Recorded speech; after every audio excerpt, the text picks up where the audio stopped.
Deu câmera não conectada.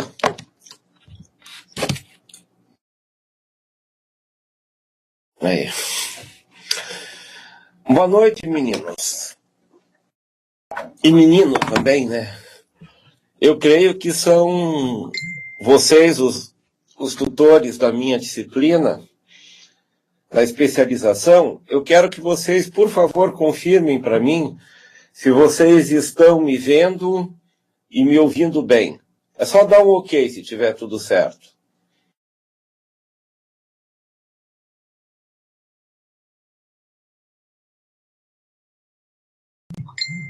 Ok. Bom, eu não tive informação da coordenação sobre o número de tutores que eu tenho, e eu estou pressupondo que são só vocês três. Vocês sabem algo a respeito disso?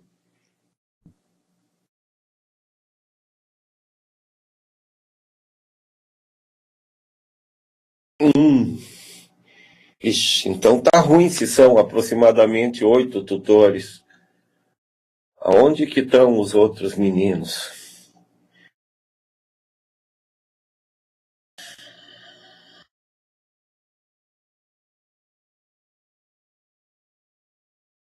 Bom, é que vocês que estão aí, é com vocês que vai, né? Seguinte, todos vocês têm o livro da disciplina?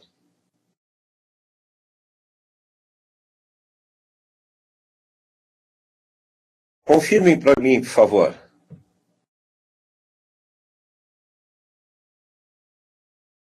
Ele está aí com vocês?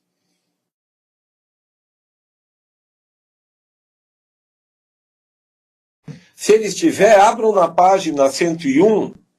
Pode abrir no digital mesmo, o Fernando, não tem problema. Abram na página 101, que é onde começa a nossa disciplina. Eu quero levar essa verb com vocês em 3 momentos distintos, tá? Num primeiro momento, eu vou fazer uma breve apresentação da disciplina. Num segundo momento, nós vamos discutir as atividades. E num terceiro momento, eu quero discutir com vocês o cronograma e os prazos que nós podemos mexer nesse tempo tão exíguo de uma disciplina que começa amanhã e termina no dia 5 de junho. Tá? Então, eu vou começar pelo primeiro momento. A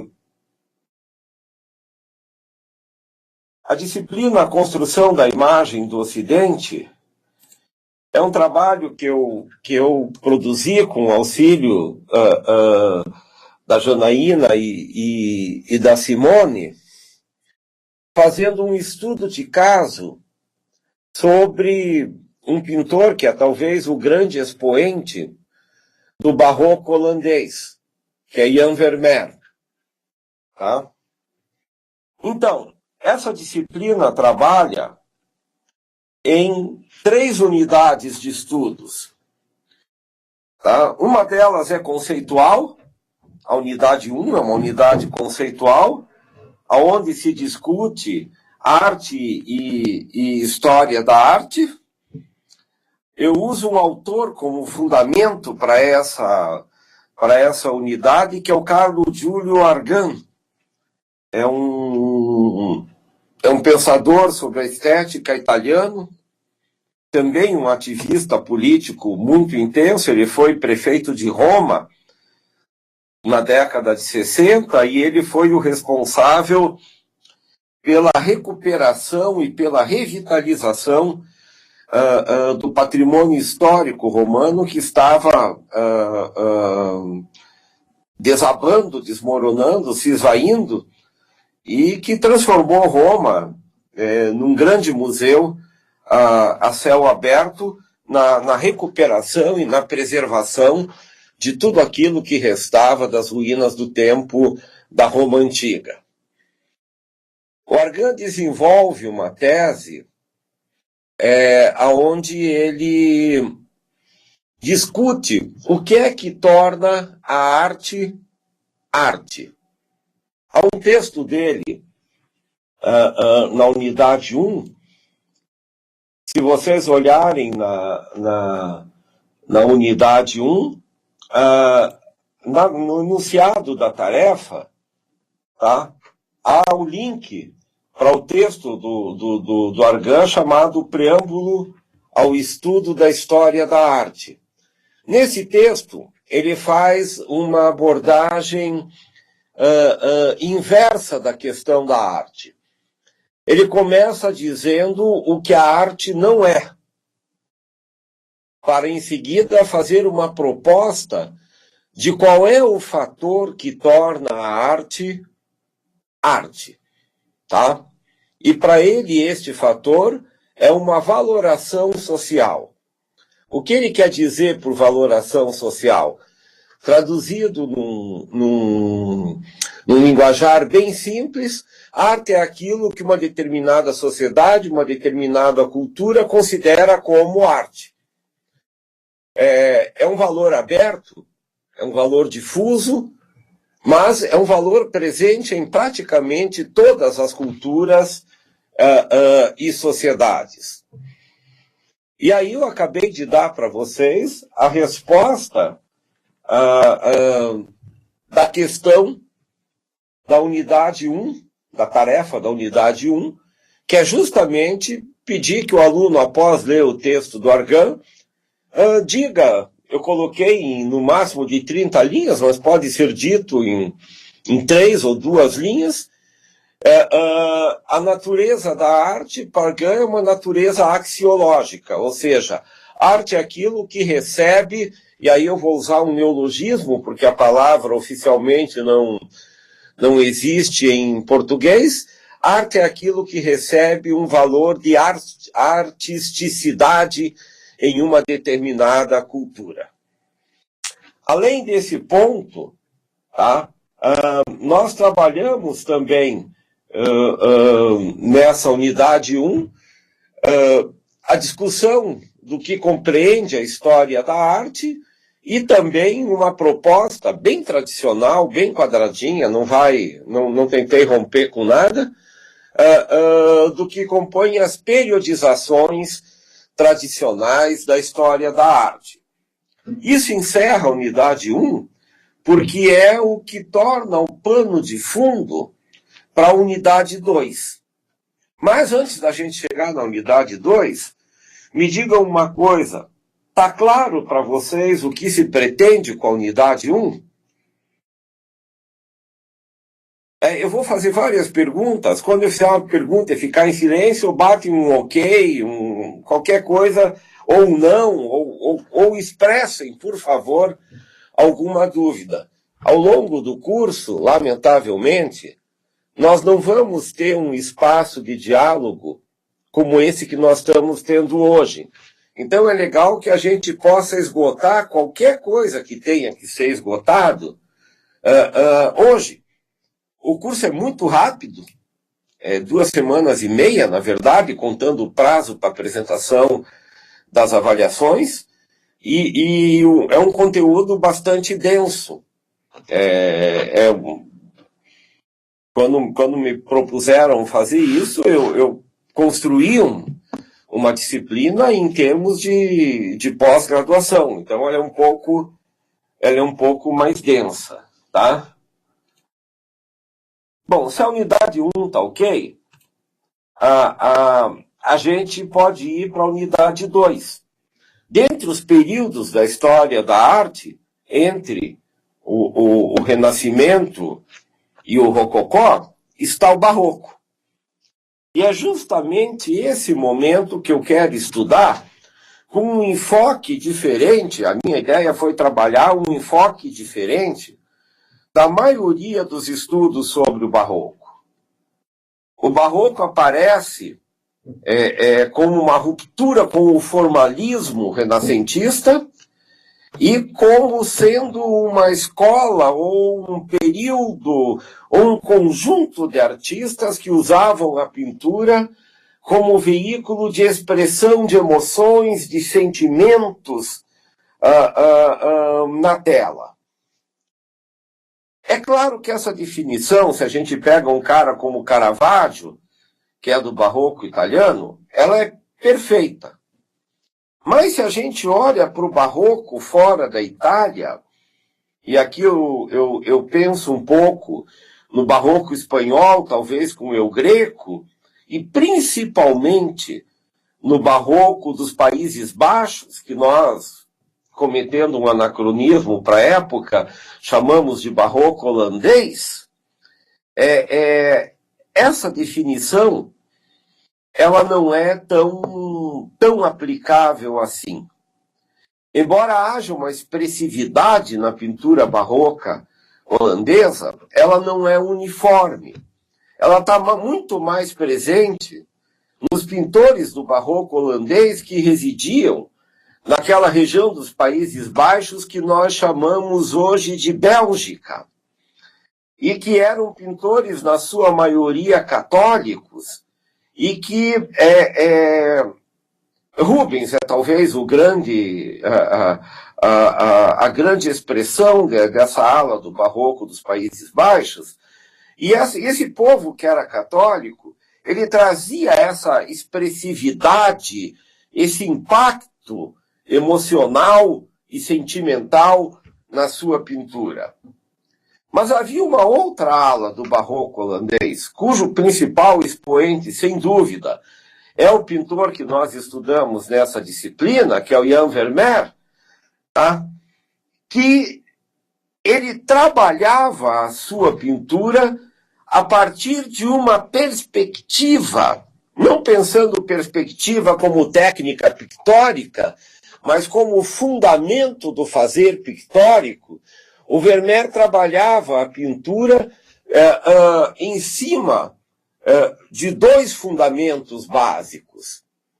O primeiro deles era uma apologia ao mundo burguês. Não se esqueçam que o século XVII é o século de ouro nos Países Baixos e principalmente naquilo que nós chamamos hoje de Holanda. Tá?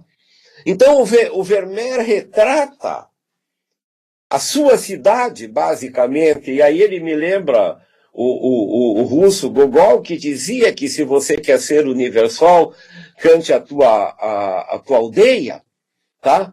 E o Vermeer pinta Delft, que é a cidade, uma cidade portuária, onde ele viveu praticamente a vida inteira, e ele também, além de pintar as paisagens de Delft, ele pinta os personagens do cotidiano da vida burguesa, tanto a alta quanto a baixa burguesia, e também o incipiente proletariado da época, que normalmente é retratado no caso dos criados domésticos, que na Holanda daquela época já trabalhavam por salário. E esse barroco, o barroco holandês, não todo o barroco dos Países Baixos, mas especificamente o barroco holandês e o barroco de Vermeer, ele tinha um conjunto de outras características que vocês vão encontrar na seção 3 dessa unidade 2. E essas características eu vou passar para vocês nos critérios de correção da atividade da unidade 2.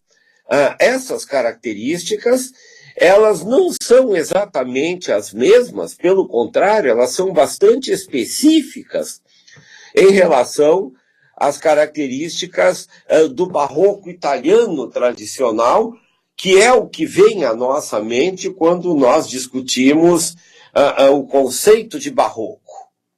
Tá claro até aqui, queridos? O que a unidade 2 faz, tá claro?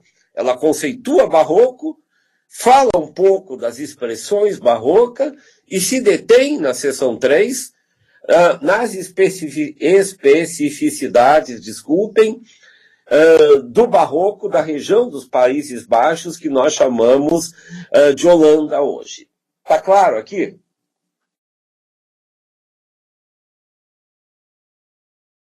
Ok. Marilyn, seja bem-vinda e vai tocando aí. Daí nós passamos para a sessão, para a unidade 3 do nosso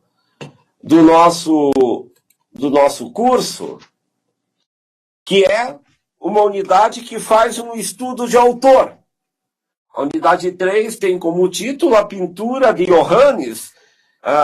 Ele não era conhecido, o nome era Johannes, mas ele era conhecido e assinava até os quadros dele como Jan. Jan está para Johannes, assim como Zé está para José em português. E nós vamos analisar Vermeer trabalhando um pouquinho os diferentes momentos da sua trajetória. Me deem só um minuto que eu preciso acessar um pequeno texto aqui.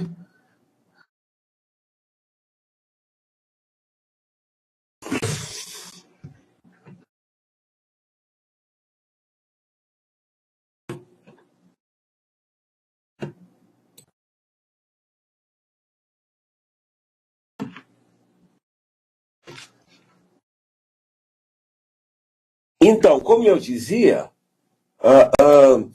nós temos um trabalho de análise de Vermeer a partir da sua biografia, também da sua produção e principalmente do estudo de caso de duas obras que ele pintou. Deem uma olhada comigo. Deixa eu só ver qual é a página que está isso. Eu também só estou com o livro digital, isso me cria alguns problemas nesse trabalho. Espera só um minuto. Aqui.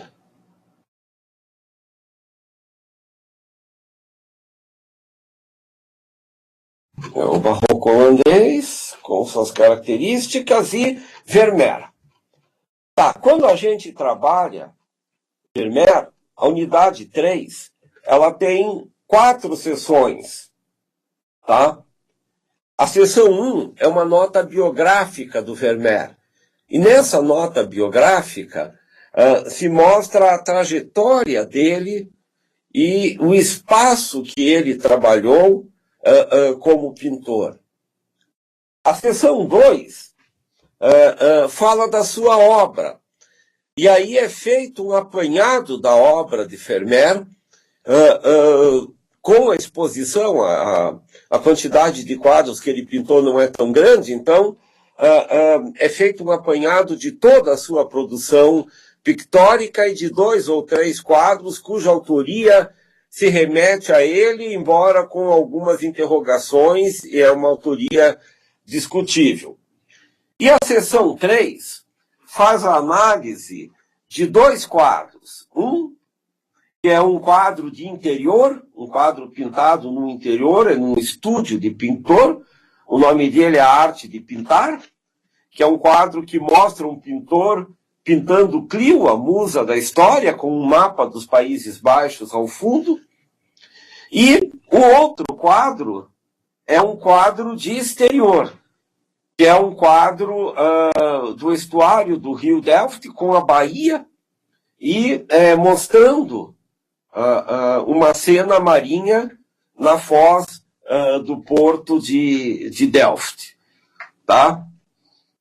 Nesses 2 quadros, aplicam-se basicamente todas as coisas que especificam o barroco holandês e que foram discutidas na seção 3 da unidade anterior, da unidade 2. Basicamente, o curso é isso. É uma apresentação do que é a arte, da periodização da história, do que é a história da arte, da periodização, que nós podemos dizer clássica ou tradicional, da história da arte, com um recorte dentro dessa periodização para o barroco, onde se discute um conceito de barroco, e se fala rapidamente sobre o barroco italiano e os outros barrocos, e mais especificamente sobre o chamado barroco holandês, ou barroco dos Países Baixos. E na unidade 3, nós fazemos um estudo de caso do pintor que é considerado o principal expoente do barroco dos Países Baixos, que é o Johannes ou Jan Vermeer. Isso é feito com uma nota biográfica dele, um apanhado da sua obra e uma análise de 2 de seus quadros em ambientes distintos, para exemplificar como as características do barroco holandês se aplicam na sua pintura. Tá tudo ok até agora?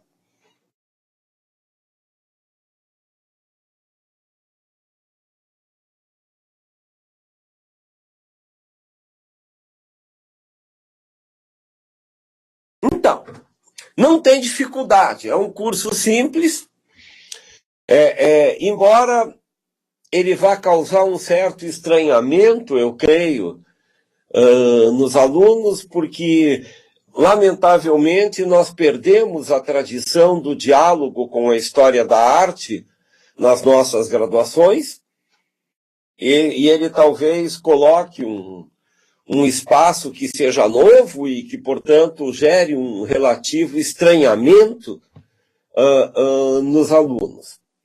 Pensando nisso, eu resolvi trabalhar este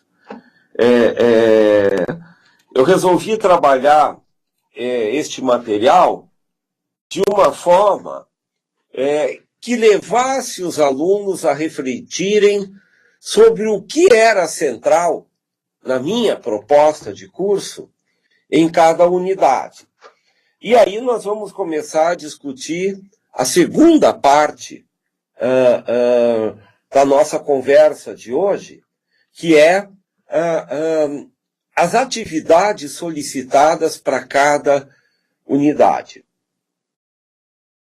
Eu me vi num dilema quando construí o ambiente, o AVA do curso, que era o fato de que o curso tem trabalhado de forma monográfica. Ou seja, a maioria das disciplinas, não todas, é verdade, mas a maioria das disciplinas tem pedido dos alunos apenas uma atividade ao final do curso. Pelo estranhamento do campo, isso não seria muito produtivo, eu creio, neste curso. Aí eu optei por pedir uma pequena atividade nas 2 primeiras unidades, atividades básicas, e uma atividade mais robusta um pouco, também valendo uma nota, vale o dobro das outras, mais robusta um pouco, na terceira unidade. Assim, na primeira unidade, eu peço a leitura do livro do Argan e peço que o aluno me fale sobre a natureza da arte. É aquilo, se eles perguntarem para vocês o que é natureza da arte, é aquilo que torna a arte um produto, um artefato, um construto humano dotado de especificidade em relação aos demais artefatos, produtos e construtos humanos. Quer dizer, o que torna a arte diferente de um parafuso? O que torna a arte diferente, sei lá, de um automóvel? Tá? Então, neste primeiro momento, o fundamental para mim é que os alunos percebam que o campo da arte é um campo autônomo, ou seja, que ele se especifica em relação aos outros campos do conhecimento e da expressão humana, e ele possui, é por isso que eu usei o termo autônomo, significa que tem um conjunto de leis próprias, e ele se expressa a partir de categorias que se definem e que apenas tem lógica e coerência pela sua aplicabilidade a este campo. Argan, no texto dele, que eu recomendo enfaticamente que vocês leiam, é um texto curtinho, eu não dei material muito pesado para leitura, tá? O Argan diz o seguinte: o que é arte? Daí ele vem, tradicionalmente se costuma dizer que arte é aquilo que o artista faz. Mas isso é uma tautologia. A arte é o que o artista faz e artista é quem faz arte. A gente não sabe nem o que é arte, nem o que é artista. Simplesmente sabe que um faz a outra. Tá? E ele escapa disso, dizendo, não, mas outros dizem que é a questão técnica. Mas ele diz, não, a questão técnica não define o que é arte.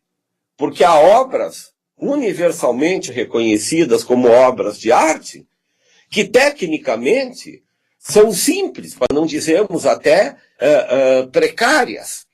E há obras que têm um apuro técnico maravilhoso e que são consideradas menores, quando não artísticas. Eu vou dar um exemplo para vocês de como a arte não coloca isso. Tem um pintor contemporâneo, não, né, do final do século, começo da segunda metade do século XX, chamado Paul Klee. Ele tem uma obra chamada Ângelos Novos, que é uma crítica terrível à barbárie da Segunda Guerra Mundial e também à barbárie da Guerra Fria. Mas ele faz essa crítica conscientemente infantilizando os traços da sua obra. Eu recomendo que vocês procurem na internet o quadro Ângelos, no S no fim, Novos, que é o novo anjo, tá? E vocês vão ver que, tecnicamente, é uma obra deliberadamente precária, porque ela é uma crítica à perversão da técnica, à perversão do conhecimento, à perversão da ciência e o uso dela para a promoção da barbárie. E qualquer um que tenha vivido logo após a virada da metade do século XX sabe que a barbárie se localizava tanto na Segunda Guerra Mundial quanto na Guerra Fria. Tá? Esse é um exemplo de técnica que não é brilhante tecnicamente o quadro, mas inegavelmente é uma leitura fortíssima, muito intensa do contexto aonde ele foi pintado. É por isso que o Ângelos Novos do Klee é reconhecido por todo mundo como uma obra de arte, embora seja deficiente tecnicamente.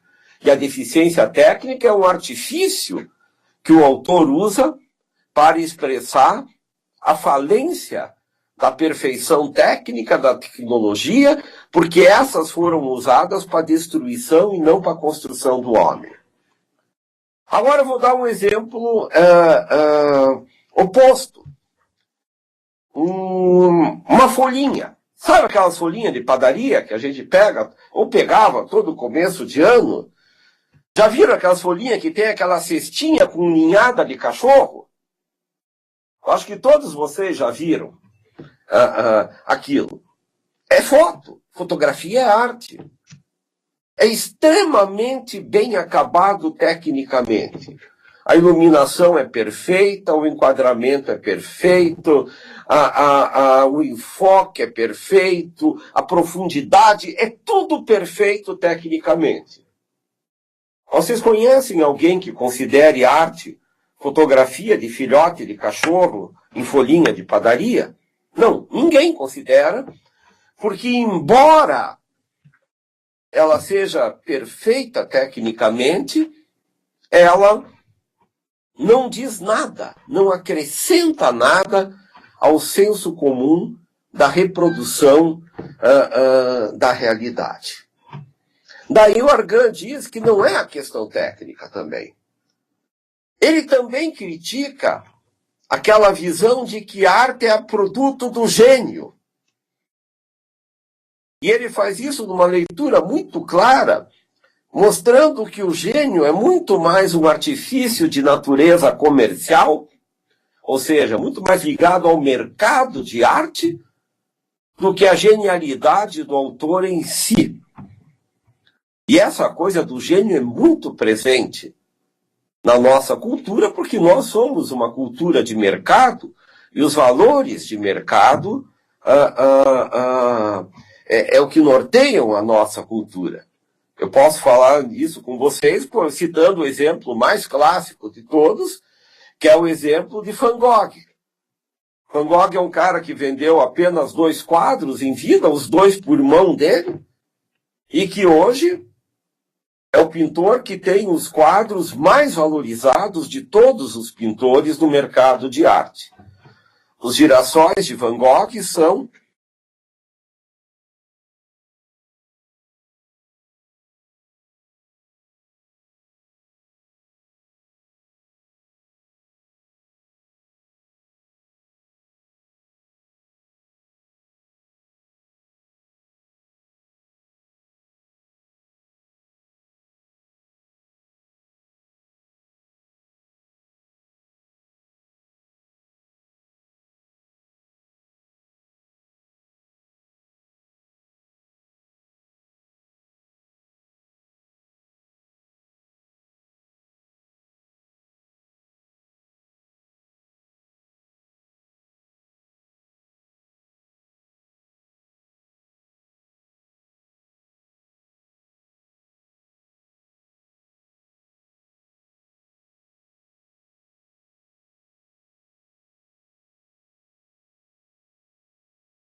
Só um instante, meninos. E nós tivemos um probleminha na internet aqui, já vamos atualizar o vídeo para vocês.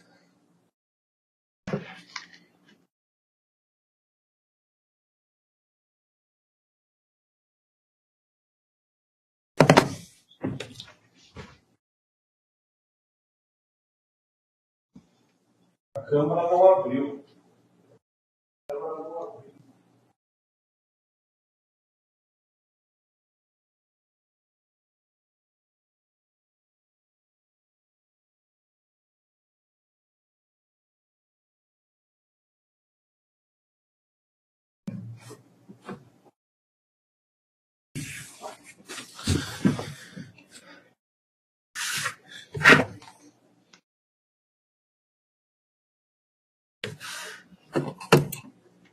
Agora abriu.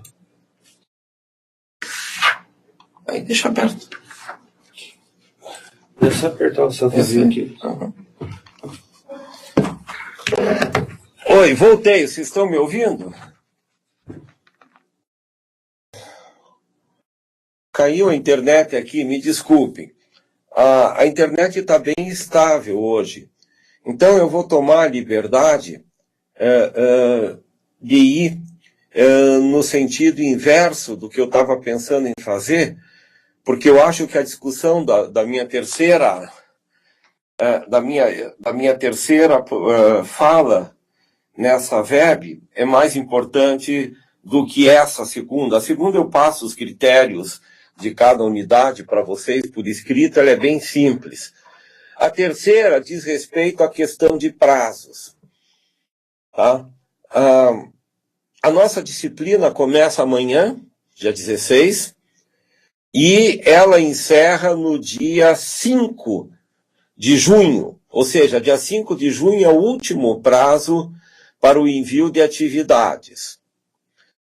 Eu não sei qual é a prática de vocês, por isso está em aberto. Como vocês preferem o envio dessas atividades? Eu, por mim, deixaria todas abertas até o dia 5, porque vocês têm um tempo razoável para corrigir depois, e não prejudicaria os alunos, mas se vocês preferirem, mesmo sendo um tempo tão curto, a gente pode dar um prazo menor para cada uma. Obrigado, Fernando, que você concorda. Eu gostaria da manifestação de todos sobre isso, porque isso é muito importante. Ou a gente deixa todas para serem entregues no dia 5, ou a gente vai dando prazos escalonados para cada unidade.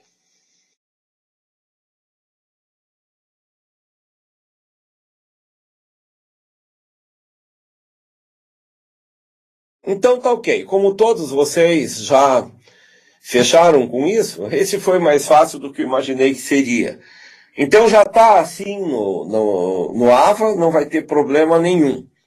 Tá? Então vamos voltar para o grupo 2, que eram os critérios. Eu estava falando dos critérios de avaliação da unidade 1, demonstrando como é que o Argan trabalhava, dizendo o que não é arte.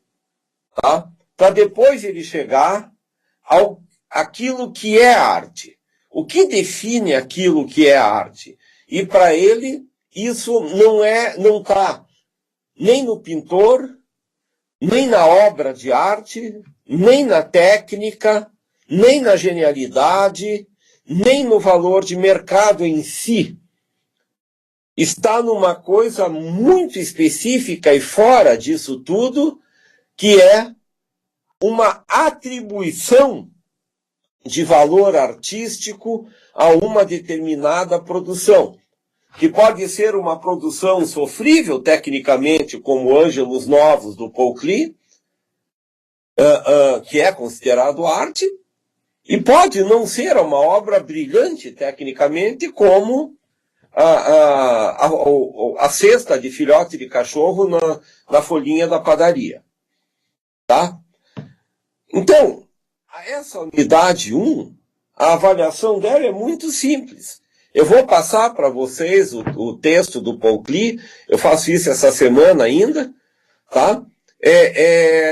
Pedindo que os alunos tomem ciência de que a questão central é essa. Eu vou deixar muito claro na VEB que eu vou ter com eles na próxima terça-feira o que é que eu espero deles nessa questão. O que vai facilitar muito o trabalho de vocês com eles. Aliás, se fosse possível, era muito importante que todos vocês estivessem presentes na VEB de terça-feira que vem, às 19 horas, tá? E a disciplina abre amanhã. Eu não sei se vocês trabalham por polo. Se vocês trabalham por polo, eu vou fazer também, mas já comecem a anunciar muito intensamente, diariamente, até cansativamente, se for o caso, a VEB de terça-feira, porque ela é fundamental para que os alunos não se percam no curso. Tá? Mas, em todo caso, isso é uma outra questão. A unidade 1, então, ela quer saber apenas aquilo que torna a arte, ou aquilo que torna a arte como algo artístico. O que Bargan é uma atribuição de valor. Na unidade 2, que trata sobre o barroco, tá? A tarefa fala apenas com a leitura do texto do livro da disciplina, ou do artigo da disciplina, no caso, é o pedido de elencar e comentar rapidamente as principais características e especificidades do barroco holandês. Eu já estou com um textinho de orientação para correção de vocês, pronto. Eu também devo enviar essa semana pelo fórum de conversa entre professor, formador e tutores. Aliás, eu gostaria muito que vocês usassem e abusassem desse fórum, se precisassem conversar comigo, qualquer coisa. Tá? Então, há uma série de características que eu elenco no artigo da disciplina sobre as especificidades do barroco holandês. Também é só listar. Um comentário mínimo, se listar, dá para considerar sem problema nenhum. A coisa é um pouco mais complexa na avaliação da unidade 3. Ali, eu peço são uma série de 5 itens, dos quais, ou seja, a leitura da unidade 3 do artigo, assistir o filme, que afinal de contas é muito bom, e é um dos filmes mais lindos que eu já vi na minha vida.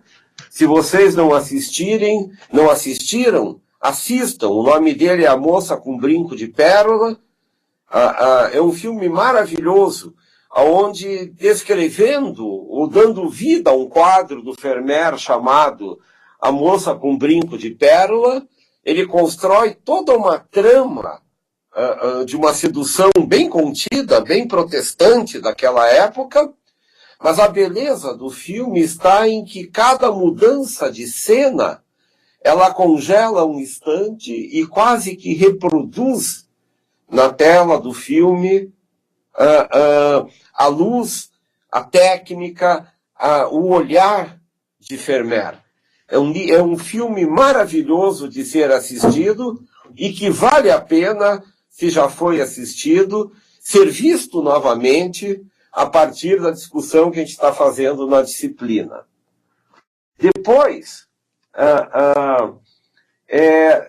tem um artigo do Gombrich sobre a interpretação da obra de arte. dizendo que a obra de arte não se define em si, mas se define por ser algo passível, quase que obrigatoriamente de interpretação ou de releitura.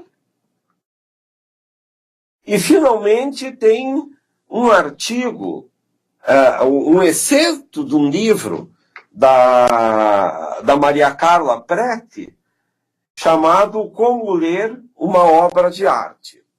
O exercício se dá todo em cima desse último artigo, a atividade. Tá? Nesse artigo, a Preti trabalha os fundamentos da leitura da obra de arte, trabalhando rapidamente os princípios básicos de semiologia, emissor, receptor, meio, mensagem, mas é muito sumário, e ela faz um exercício de leitura da obra de arte fundamentada em alguns aspectos essenciais para ela. Inclusive, na sequência, ela dá um exemplo de um quadro do Casamento da Virgem, do Rafael Sanzio, um pintor do Renascimento italiano, tardio. Para alguns essa é uma fase já maneirista de Rafael. Tá? E ela coloca o que são os elementos básicos para a leitura da obra de arte. Quais são esses elementos? Primeiro, a escolha de uma obra de arte, de um quadro, no caso, e aí no exercício eu peço que o aluno, dentre as pinturas de Vermeer, estão todas elas no artigo, escolha uma, tá? E o segundo elemento para a leitura da obra de arte é uma ficha técnica do quadro, com autor, título, datação, tamanho, localização, técnica de pintura e gênero da obra. Um terceiro elemento é uma leitura descritiva. O quadro mostra tal. A terceira é uma leitura interpretativa, porque o quadro não se resume ao que ele mostra, mas ao que ele quer dizer mostrando o que mostra. Tá? E quinto, é uma análise mais fina um pouco, mas que para todos os quadros de Vermeer, se o aluno fizer uma pesquisa mínima na internet, ele vai encontrar, são referências a modelos precedentes ou derivados da pintura de Vermeer. Isso não precisa ser um artigo. Se o aluno usar 5 linhas para cada um desses itens, ele tem 25 linhas, não dá nem uma página, e ele responde a isso tudo. Tá? Enfim, essa é a avaliação da unidade 3. Para vocês, queridos, seja bem-vindo, Matheus, não tem erro. Pena que você chegou já no finzinho. Para vocês é imprescindível a leitura do texto da Preti. Vocês vão... Porque aí, os critérios para correção, eu não preciso, nessa unidade, passar para vocês. Eles estão todos no texto e no exemplo que ela dá de como fazer a leitura de uma obra de arte.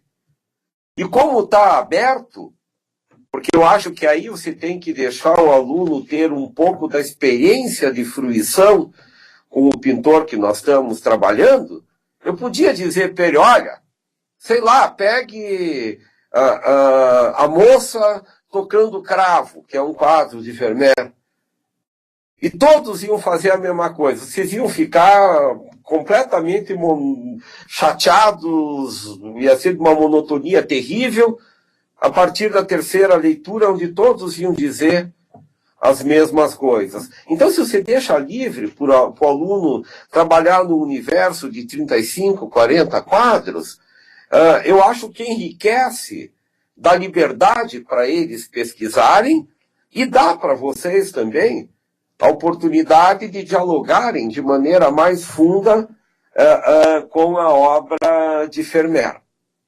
Eu repito para vocês, e é necessário que fique muito claro, embora eu vá mandar um texto sobre essa atividade dessa terceira unidade, ela está os critérios dela estão autorrespondidos no exemplo que é dado do texto 5, como ler uma obra de arte da Maria Carla Prete. Tá? Alguma dúvida?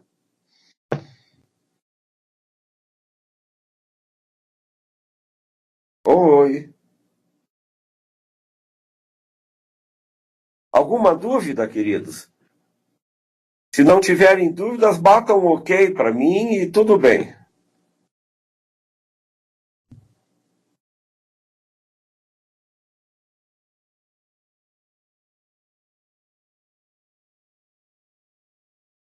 A disciplina é bem tranquila mesmo, Merlin. Eu acho que nós não vamos ter problemas. Eu quero só pedir uma coisa para vocês. Em qualquer caso de dúvida, em qualquer questão, falem comigo pelo fórum. Eu vou entrar no fórum diariamente e eu gostaria de dizer que esse é um curso de pós-graduação, de especialização. Eu não os vejo como tutores. Eu os vejo como colegas de uma equipe que está trabalhando junto para chegar em algum lugar. Nesse sentido, eu tenho muita dificuldade em engessá-los, em amarrá-los a coisas rígidas, a coisas fechadas, sendo que vocês são colegas meus. Vocês são historiadores, como eu sou historiador, e eu acredito muito, eu acho que vários de vocês foram meus alunos, sabe? Eu acredito muito na autonomia do trabalho pedagógico. Eu tenho aquela coisa paulo freireana que está cada vez mais falada e menos praticada hoje em dia, de ver o processo pedagógico como um processo dialético de interconstrução entre os agentes desse processo. Quem são os agentes desse processo? Os alunos, vocês e eu. Eu quero muito poder trabalhar com vocês numa perspectiva integrada de crescimento mútuo. Ou seja, se vocês têm dúvidas, a gente pode conversar sobre as dúvidas. Eu vou mandar os critérios porque é obrigatório. Eu me sinto muito mal mandando critérios, ou seja, direcionando o que vocês têm que fazer. Os exercícios são muito claros, são todos embasados, quase que literalmente em citações textuais. E me desculpe, é meio que um desabafo meu isso. Eu me sinto muito constrangido de dizer o óbvio para vocês. É claro que é mais cômodo para todo mundo ter uma receitinha de bolo onde vocês esticam na receitinha. O Marco falou que é isso, isso, isso e isso. Mas ninguém cresce desse jeito. Eu não cresço, vocês não crescem, e eu tenho até algumas dúvidas se os alunos crescem nesse processo. Por mim, eu faria isso um trabalho mais aberto, mais fluido. Então, considere as instruções de correção que eu vou passar como um grupo de sugestões. Apliquem o bom senso, apliquem o conhecimento, apliquem a sensibilidade de vocês na correção das questões.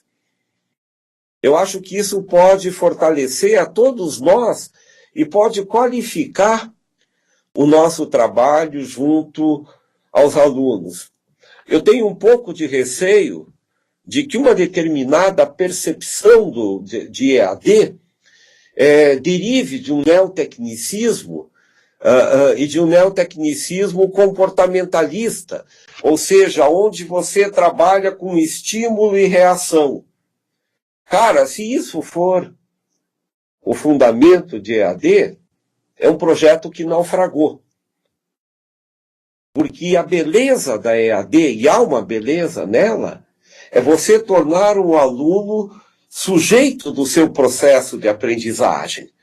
É levá-lo a se interessar a ler, levá-lo a se interessar a questionar, é levá-lo a se interessar a produzir conhecimento no seu processo de formação.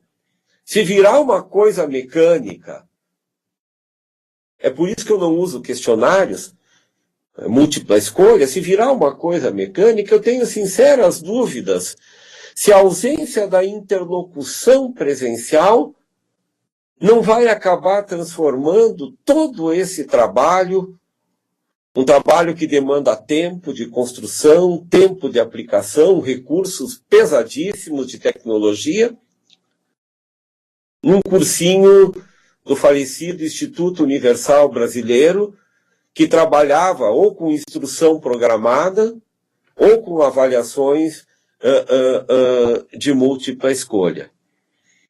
Agora, para que isso não ocorra, eu espero que vocês estejam percebendo o que eu estou querendo dizer, para que isso não ocorra, nós temos, todos nós, que sermos sujeitos desse processo.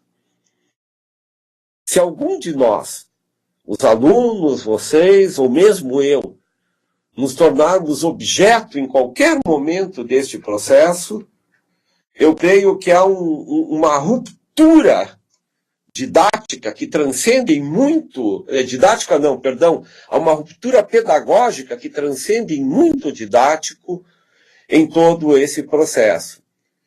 Eu estava olhando, nós temos, eu não tenho o número exato, mas é uma quantidade muito grande de gente com quem nós estamos dialogando, gente que já é madura, que já concluiu uma graduação, e que nós estamos especializando.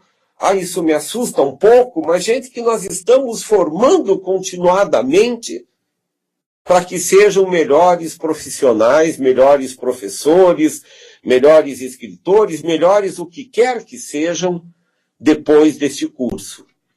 Então, eu acho que a gente tem uma chance muito grande, mesmo uma disciplina curtinha de 2 semanas, e nos atrevermos a ser sujeitos do processo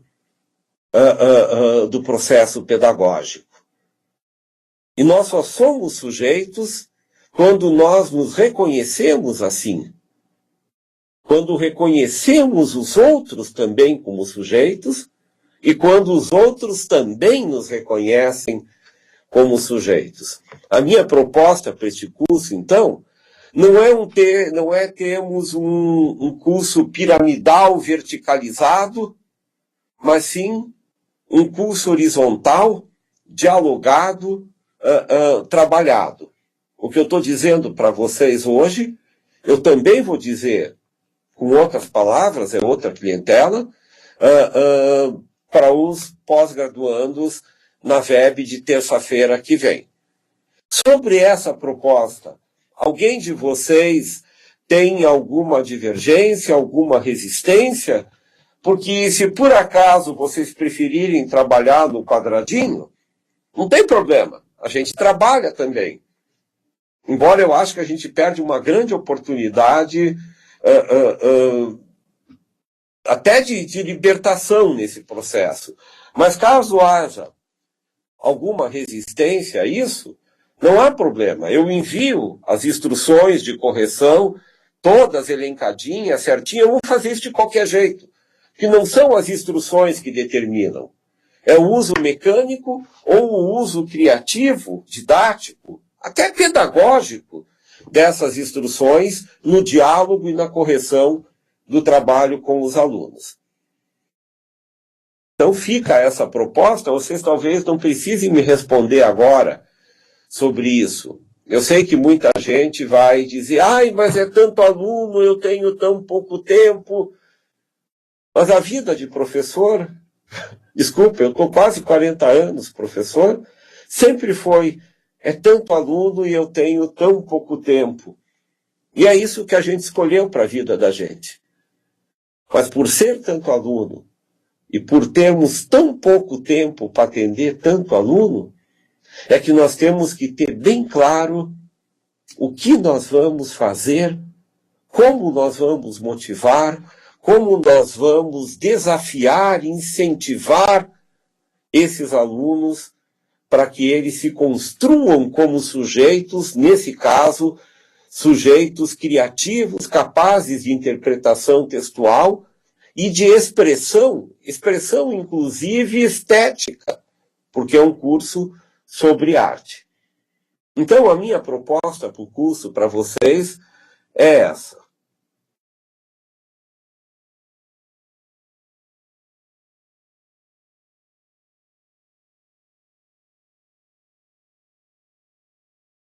Ai, que bom, Daniela, que está sendo assim. Eu estou falando como um professor já do fim do terceiro livro do curso, e eu estou muito feliz que nós tenhamos alunos reflexivos. Então, vamos provocá-los a serem mais que reflexivos. Vamos fazê-los transformar essa reflexão em proposições, em construção de ideias, em se porem para fora.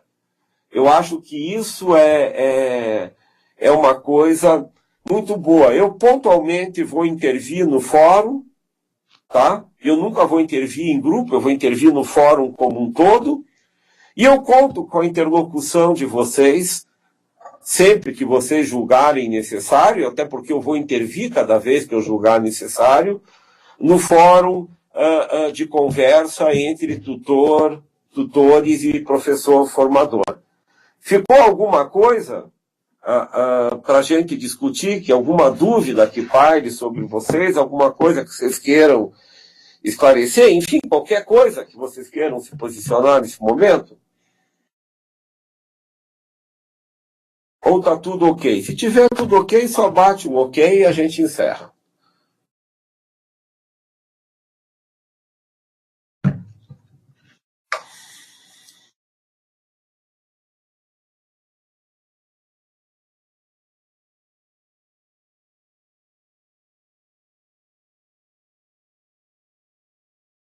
Tá bom, então. Muito obrigado pela paciência de vocês. Desculpem o gap que deu lá no meio. Eu vou ver se eu consigo, que essa verba está sendo gravada, eu vou ver se eu consigo, com o pessoal do NUTEAD, que ela fique acessível a todos os tutores, tá? Sem dúvidas, então. No mais, boa noite para vocês. Fiquem bem. E eu espero poder contar com pelo menos alguns de vocês na nossa web da próxima terça-feira, às 19 horas. Lembrem que a disciplina abre amanhã, tá? Estejam sempre juntos, sempre presentes com os meninos. Boa noite a todos, Deus abençoe vocês. Qualquer coisa, gritem pelo fórum. Um abraço. Tchau.